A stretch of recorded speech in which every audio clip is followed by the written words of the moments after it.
3 घंटे की कोई भी मूवी या तो कोई भी वेब सीरीज देखने के बाद अगर हमें अगली कोई मूवी या कोई भी वेब सीरीज देखनी हो तो हम उतने ही इंटरेस्ट के साथ देख सकते हैं। लेकिन यही हमारे पढ़ाई की बात आए तो भैया ज़्यादा से ज़्यादा 2 या 3 घंटे बाद हमें थकान महसूस होती है, हमें नींद आनी शुरू हो जाती है। एंड जब तक किताबों से दूर ना हो जाए या मोबाइल ओपन करके रील स्क्रॉल ना कर लूँ तब तक नींद जाती भी नहीं। एंड ये हमारे साथ रोज ही होता है। तो भैया इस प्रॉब्लम का कोई सॉल्यूशन है, कोई उपाय है? तो देखो यार, अगर प्रॉब्लम है तो उसका सॉल्यूशन भी होना ही चाहिए। तो आज के इस वीडियो में हमने कुछ 4 साइंटिफिकली प्रूवन मेथड्स डिस्कस करी हुई है जो कि आपको डेली बेसिस पे अप्लाई करने के लिए बहुत ही आसान मेथड्स होगी एंड उनका रिजल्ट भी आपको 100% दिखने वाला है। So hello you all, this is Anil भोजने एंड मैं आप सभी का इस चैनल पे तहे दिल से स्वागत करता हूँ।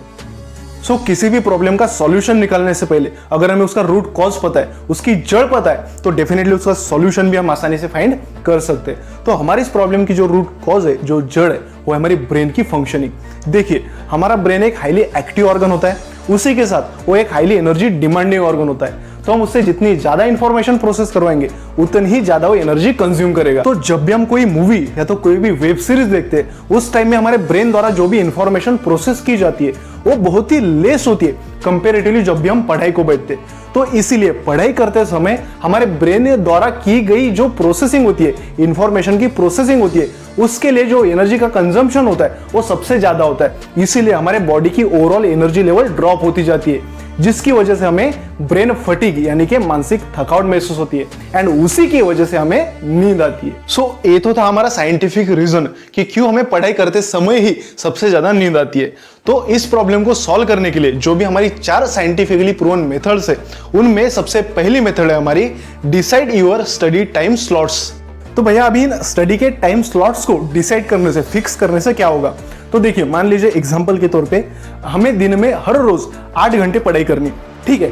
तो सबसे पहले हमें क्या करना है, उन 8 घंटों को कुल इक्वल पार्ट्स में डिवाइड करना है, यानी कि इक्वल स्लॉट्स में डिवाइड करना है। तो मान लीजिए हमने 8 आवर्स को 4 इक्वल पार्ट्स में डिवाइड कर लिया, तो हमारा हर एक स्लॉट होगा 2 आवर्स का। तो इसके अकॉर्डिंग मान लीजिए हमारा सुबह का स्लॉट हो सकता है 7 से 9 बजे तक का, देन दोपहर का स्लॉट हो सकता है हमारा 12 से 2 बजे तक का, देन थर्ड स्लॉट यानी कि इवनिंग का स्लॉट हो सकता है हमारा 5 से 7 बजे तक का, एंड लास्ट स्लॉट होगा हमारा 9 से 11 बजे तक का।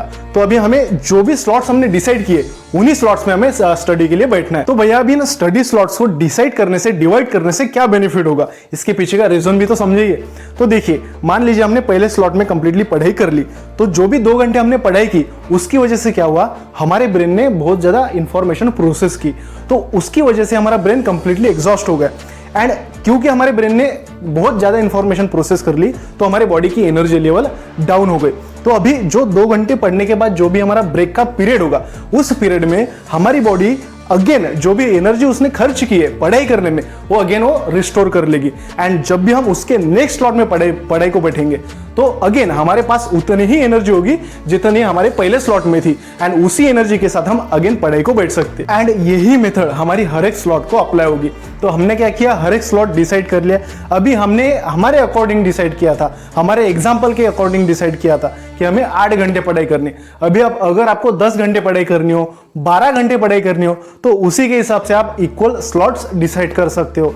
एंड आपका हर एक स्लॉट एटलीस्ट 2 आवर्स का होना ही चाहिए, एंड हर एक स्लॉट्स में, हर एक 2 स्लॉट्स में आपका एटलीस्ट जो गैप होगा वो 1 आवर का होना ही चाहिए, ताकि जब भी आपकी बॉडी पढ़ाई करने के बाद रेस्ट करे तो उसमें जो भी एनर्जी उसने एग्जॉस्ट की है वो एनर्जी वो अच्छे से रिस्टोर कर सके। So I hope in study slots को फिक्स करने के पीछे का साइंस आपको अच्छे से समझ में आएगा।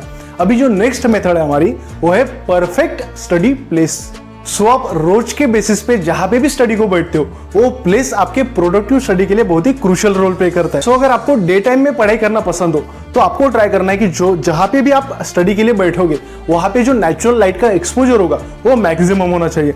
जैसे कि आपकी घर की विंडो जहां पे आपके नेचुरल लाइट यानी कि सनलाइट मैक्सिमम तरीके से आता हो, नहीं तो अगर आउटडोर पे कहीं पे भी आपको जहां पे कंफर्टेबल फील करे वहां पे भी आप पढ़ाई कर सकते हो। सो क्यों हमें नेचुरल लाइट में ही पढ़ाई करनी है, इसके पीछे का बेसिक साइंस क्या है? तो देखिए, जब भी हम नेचुरल लाइट में होते हैं तो नेचुरल लाइट हमारे ह्यूमन बॉडी के इंटरनल क्लॉक को रेगुलेट करने के लिए एक क्रूशियल रोल प्ले करता है। तो जब तक हम नेचुरल लाइट के कनेक्ट में तब तक हमारे बॉडी की इंटरनल क्लॉक अच्छे से रेगुलेट हो रही है, एंड जब तक हमारे बॉडी की इंटरनल क्लॉक अच्छे से रेगुलेट हो रही है हमारे बॉडी की एनर्जी लेवल भी अच्छे से मेंटेन रह रही है, जिसकी वजह से हमारा प्रोडक्टिव स्टडी टाइम भी बढ़ जाएगा एंड जो भी हम पढ़ेंगे वो हम अच्छे से समझ सकेंगे एंड लॉन्ग टाइम तक रिटेन भी कर सकेंगे। सो ये ऑप्शन था उन बच्चों के लिए जिनको डे टाइम में पढ़ना पसंद हो।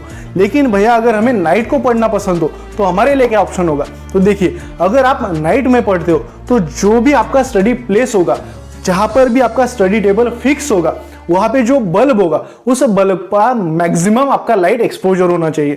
तो जितना लाइट एक्सपोजर मैक्सिमम होगा उतनी ही आपकी बॉडी अलर्ट स्टेट में रहेगी एंड जितनी बॉडी आपकी अलर्ट स्टेट में रहेगी उतनी ही आपकी एक्टिवनेस बनी रहेगी, जो कि आपके प्रोडक्टिव स्टडी के लिए आपको हेल्प करेगी। सो आई होप आपको समझ में आया होगा कि स्टडी प्लेस हमारा क्यों क्रूशियल रोल प्ले करता है हमारे प्रोडक्टिव स्टडी के लिए।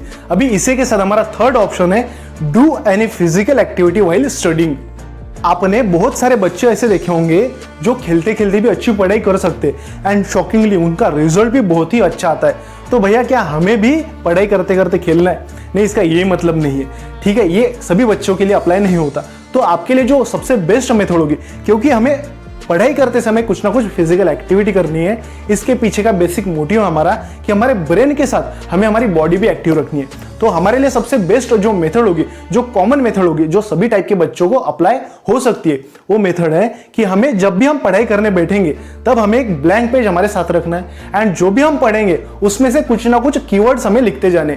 यानी कि हमारे ब्रेन के साथ हमारी बॉडी भी कुछ ना कुछ एक्टिविटी कर रही है, यानी कि हमारी बॉडी भी एक्टिव स्टेट में, जो कि हमारे प्रोडक्टिव स्टडी के लिए बहुत ही ज्यादा हेल्प करेगी। अभी फोर्थ एंड सबसे इंपॉर्टेंट है हमारा राइट ईटिंग हैबिट्स।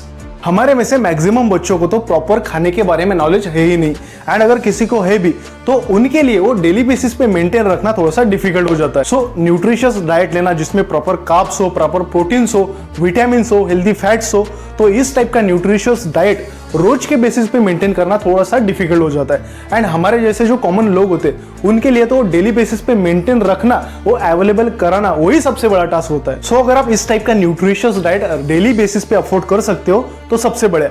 अगर नहीं भी कर सकते तो देखो, जो भी हम डेली बेसिस पे खाना खाते हैं उससे भी हमारा काम चल सकता है, बशर्ते आपने घर के बने हुए खाने पे ही फोकस किया हो, ना कि बाहर का कुछ भी ऐसा खाना जो अनहेल्दी हो, जैसे कि हमारी तली हुई कचौड़ी, समोसे, packed food items, caffeine and sugary snacks.